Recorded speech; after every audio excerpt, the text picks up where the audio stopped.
Hello everyone, আসসালামু আলাইকুম। স্বাগতম সবাইকে আজকের ভেক্টর এর শর্ট ক্লাসে। আজকের ক্লাসটির টপিকটি হলো ভেক্টরের মধ্যবর্তী কোণ নির্ণয়। এই টপিকটি থেকে সচরাচর প্রতিনিয়তই এইচএসসি এবং অ্যাডমিশনে অধিক পরিমাণের কোয়েশ্চেন এসে থাকে।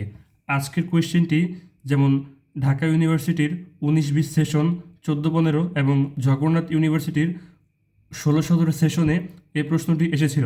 এছাড়াও এই একই টাইপ থেকে প্রতি বছর বিভিন্ন বিশ্ববিদ্যালয়ে এমনকি এইচএসসি পরীক্ষায় বিভিন্ন কোশ্চেন এসে থাকে। তাহলে চলুন আজকের বিষয়টি শুরু করা যাক।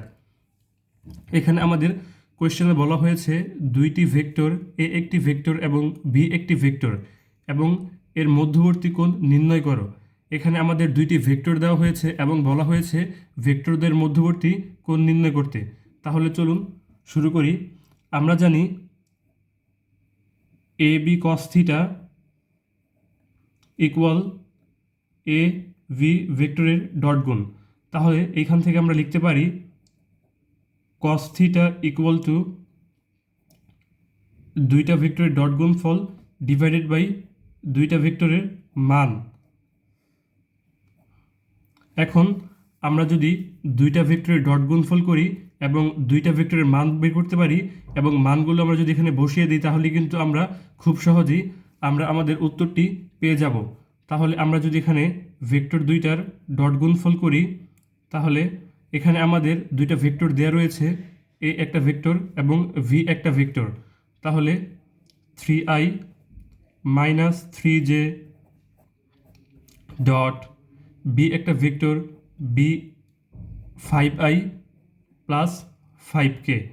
তো এখন যদি আমরা ডট গুণফল করে দিই, i এর সাথে i গুণ, j এর সাথে j এবং k এর সাথে k, এখানে 3i এখানে 5i, তাহলে হবে 15i। এবং যেহেতু এখানে j রয়েছে এবং এখানে k রয়েছে, তো এখানে আমরা গুণ করতে পারছি না। আর এখানে যদি আমরা ভেক্টর দুইটার মান বের করি, তাহলে আমরা লিখতে পারি 3 স্কোয়ার প্লাস মাইনাস 3 স্কোয়ার। এখান থেকে ভি ভেক্টরটার মান বের করতে পারি আমরা 5 স্কোয়ার প্লাস 5 স্কোয়ার। তো এখান থেকে আমরা লিখতে পারি 9 প্লাস 9, আর এখান থেকে আমরা লিখতে পারি 25 প্লাস 25। তো এখানে আমরা যদি মানগুলো বসিয়ে দিই, তাহলে এ এবং ভি এর ডট গুণফল হব 15, এবং এখানে এ ভেক্টরটার মান হবে 9 প্লাস 9 অর্থাৎ √18 ইন্টু এখানে বি ভেক্টরটার মান হবে √50। তো এইখানে যদি আমরা ক্যালকুলেশন করি, তাহলে 15 আমরা √18কে লিখতে পারি 2 ইন্টু 9। একইভাবে আমরা √50কে লিখতে পারি 2 ইন্টু 25।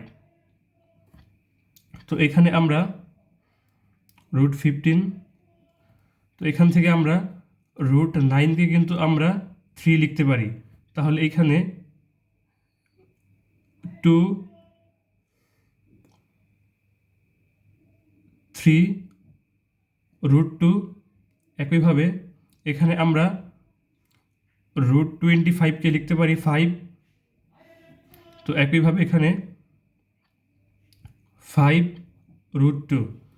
তো এখন যদি আমরা এখানে কাটাকাটি করি, যেমন 5 একে 5, 3 5 15, এখানে 3 3 কাটা, তাহলে আমরা এখানে লিখতে পারি 1 ডিভাইডেড বাই √2 ইন্টু √2। তাহলে এখান থেকে আমরা লিখতে পারি 1 √2 ইন্টু √2কে কিন্তু আমরা 2 লিখতে পারি, √2 ইন্টু √2 এটাকে আমরা 2 লিখতে পারি, তাহলে 2। তো এখানে কিন্তু সুতরাং cos theta equal to 1 divided by 2, যেহেতু আমরা থিটাটার ভ্যালু বার করব, তাই theta equal to cos inverse 1 divided by 2। আমরা জানি cos 1 ডিভাইড বাই 2 অর্থাৎ cos হাফের মান 60 ডিগ্রি। তাহলে আমরা আমাদের কাঙ্ক্ষিত উত্তরটি পেয়ে গেলাম, থিটার মান 60 ডিগ্রি। এটাই হলো আমাদের ভেক্টর দ্বয়ের মধ্যবর্তী কোণ। ধন্যবাদ।